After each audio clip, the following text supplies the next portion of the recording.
Welcome back to Hannity. Former DNC chair, Congresswoman Debbie Wasserman Schultz, is now under increasing pressure to answer questions about her former IT aide who was arrested for bank fraud while trying to leave the country just last week. And now a watchdog group, the Foundation for Accountability and Civic Trust, has now filed a complaint with the Office of Congressional Ethics, questioning why Wasserman Schultz kept paying the aide after he was barred from the House computer system. Remember the double billing issue? We continue with Greg Jarrett, Ari Fleischer, and Tom Fitton. Ari, as I look at that and I'm thinking, the media ignores this, A, and B, wow, she kept this guy after she knew he was double billing? Why would she possibly do that? Well, it's worse than the media ignoring it, Sean. Many of the leading newspapers have actually mocked those who are looking into it.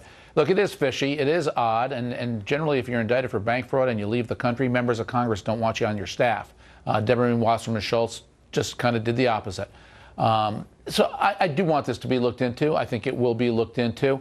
And we need to find out what more is there to this and how far do the tentacles reach.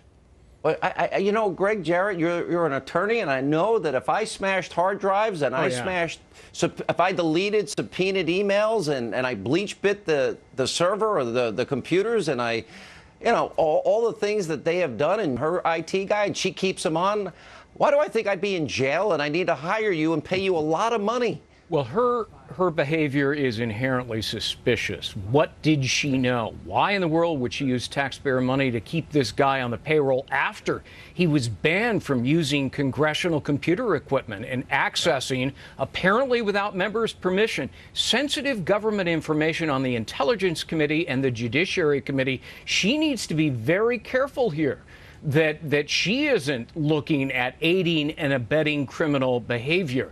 And not only that, but she was caught on tape appearing to threaten a law enforcement official who seized her computer, and she was demanding it be returned or there will be consequences.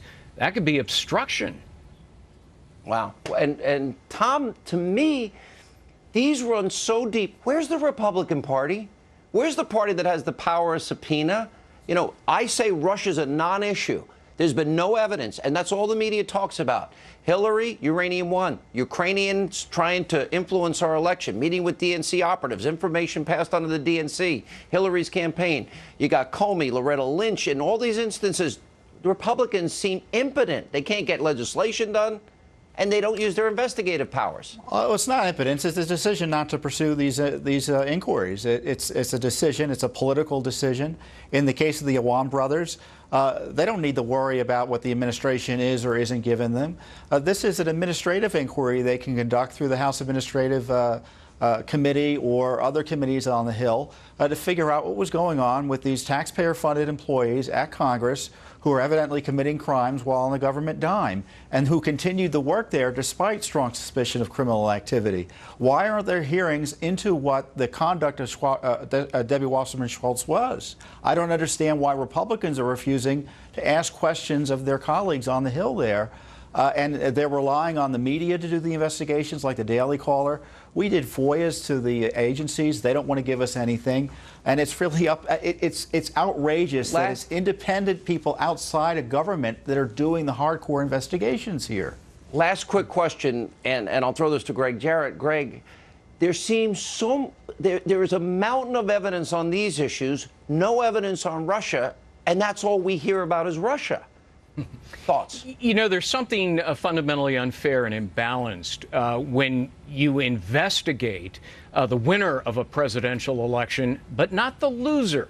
You know, Hillary Clinton doesn't get a get-out-of-jail-free card simply because she lost a presidential election. And so now you've got the House Judiciary Committee asking for a special counsel to investigate Hillary Clinton, James Comey, Loretta Lynch, Samantha Power, Susan Rice. There may be a lot more there than meets the eye at first blush. All right, guys, thank you all for being with us. Appreciate it.